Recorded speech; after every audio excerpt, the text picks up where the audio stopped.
Hey, what's up, guys? Back again with another update on the 93 Integra build whole project.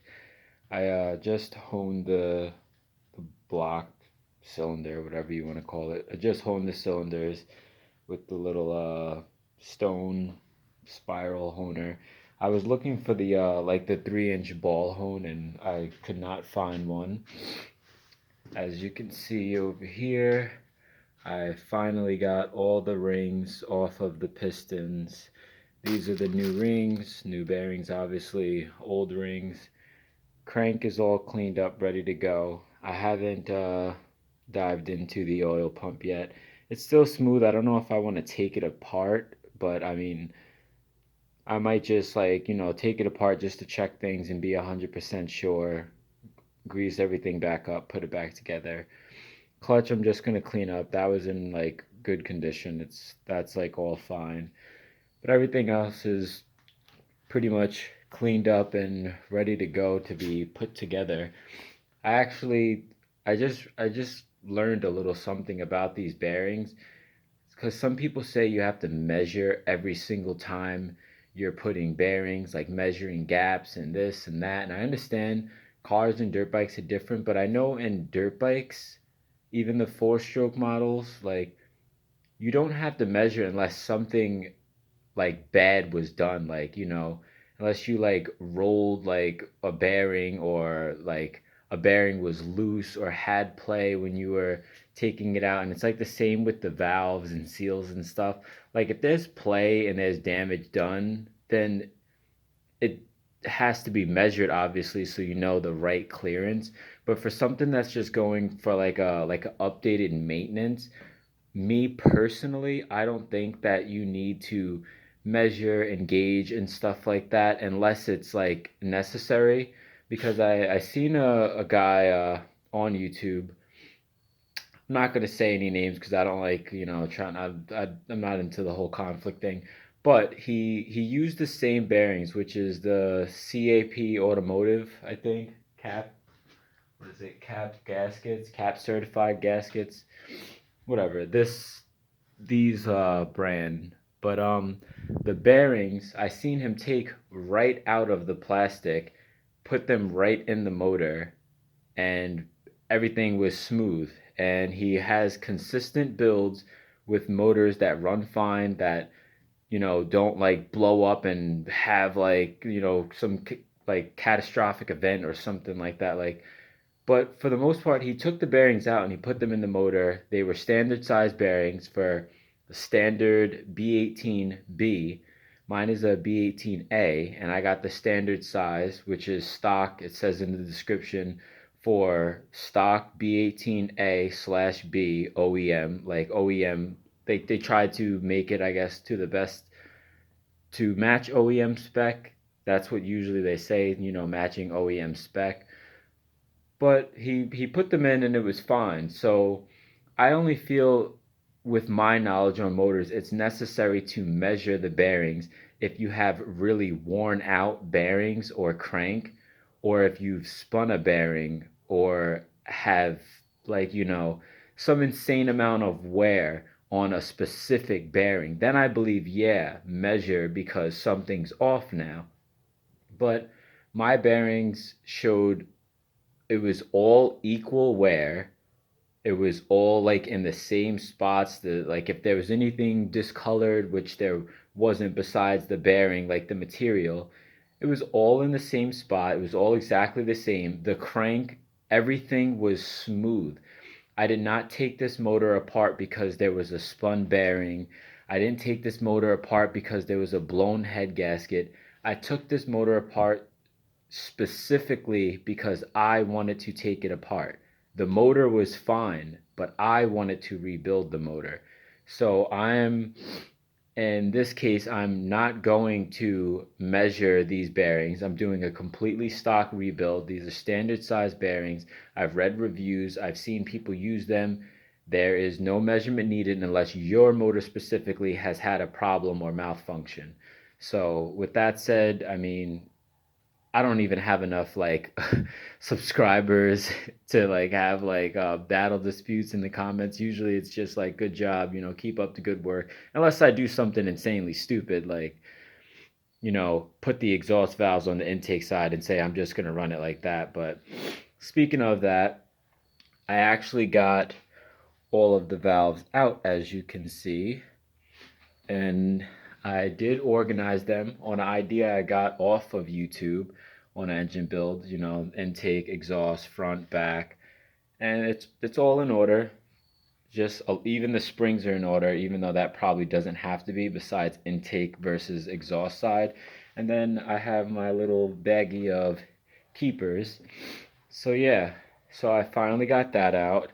Um, I am I'm going to be, it's a little dark, you can't see in there, but I'm going to be replacing the seals because this came with the I don't know how that's pronounced, Viton. I'm using this whole kit because someone told me not to use this gasket, but I do want to use it. I want to use the entire kit so that I can get my own understanding of it. Like, I know people have their preferences, but in my in my understanding of things, especially with cars, dirt bikes, everything, there's always people that say things. They just say things and it's not specifically true. It's just their personal preference. Just like for instance, the gasket maker. People say use ultra gray, don't use the red. And then I see people use the red and say it works great. I think everyone just has their personal preference. I'm not really a personal preference guy. What works works. That's all. Like this kit, for instance. I bought this kit. I actually wrote that. It doesn't actually say what it is, but it's a valve spring compressor kit. $13 on eBay. Took all the valves out perfectly fine. There was no problems I ran into, no issues. But of course, if you read the feedback or if you watch the videos of that same tool on YouTube, and these guys are using this same tool on dirt bikes, they're like, "Oh, this is bent. It's cheap metal. I can't get the valves out of my dirt bike." And I'm watching the video, and the guys are using the tool wrong. They have like the piece backwards. It's not popped in past like the little pin. There's like a little ball pin that sits in that and it's if you aren't doing something right, don't make videos and put out information that you believe is incorrect when you don't know what you're doing.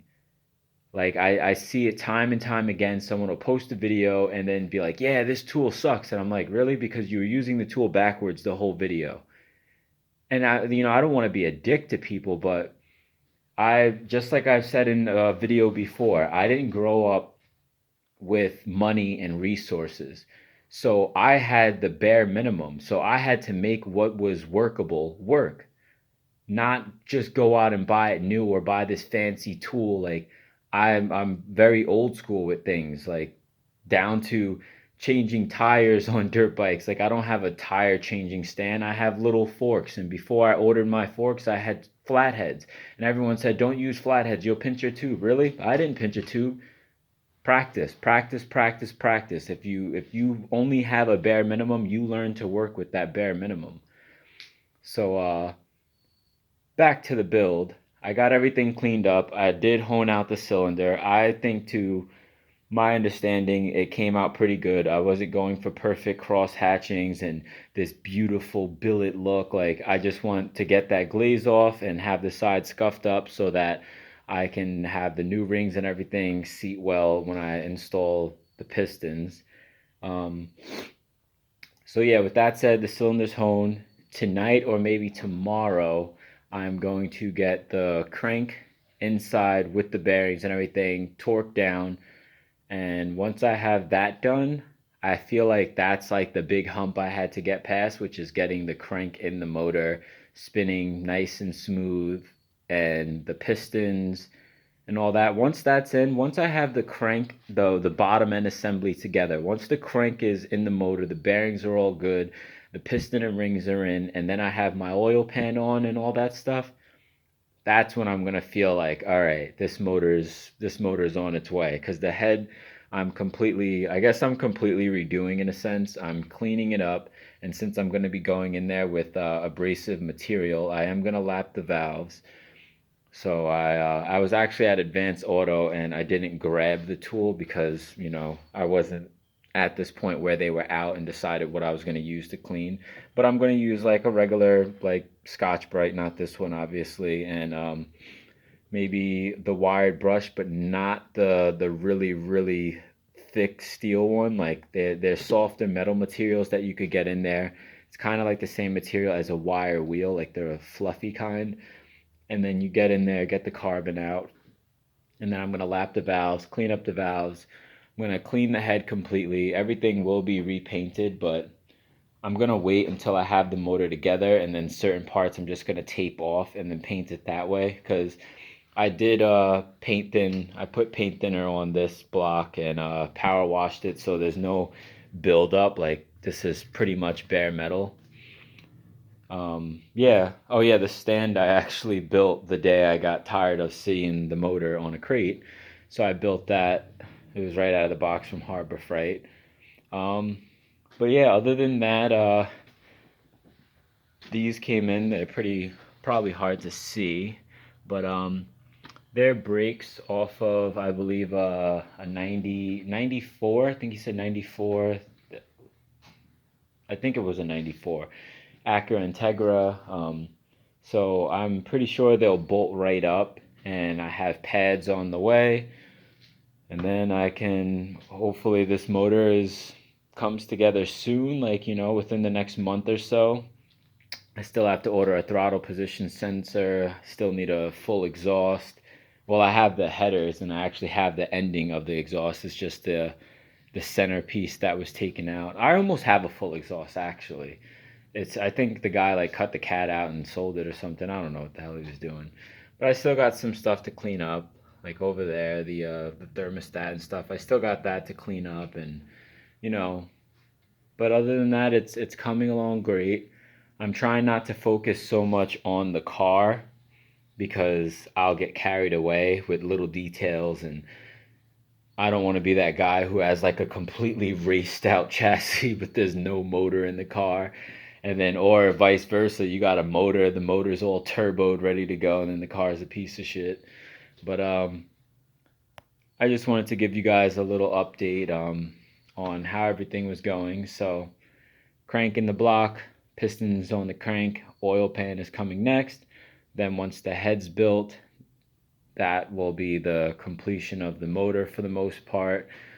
And then yeah, then it's just getting the brakes and everything set up, suspension on this car, fixing the one cracked wheel, and I'll have the car back together, the motor dropped in, and hopefully we'll have a start up and a test run, and everything will be great.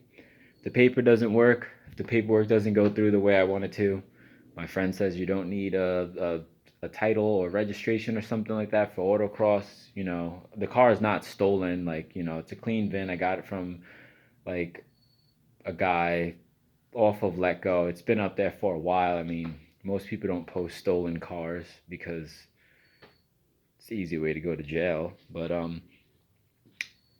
yeah, I guess that just about wraps it up for what I wanted to explain. I haven't posted a video in like a week. I've been just reading tons and tons of forums and information, and I like I said, I don't apply all of it. I take what I need, and then that's pretty much it. I might buy a piston and ring groove cleaner, or like use the ring to clean it, which is very annoying.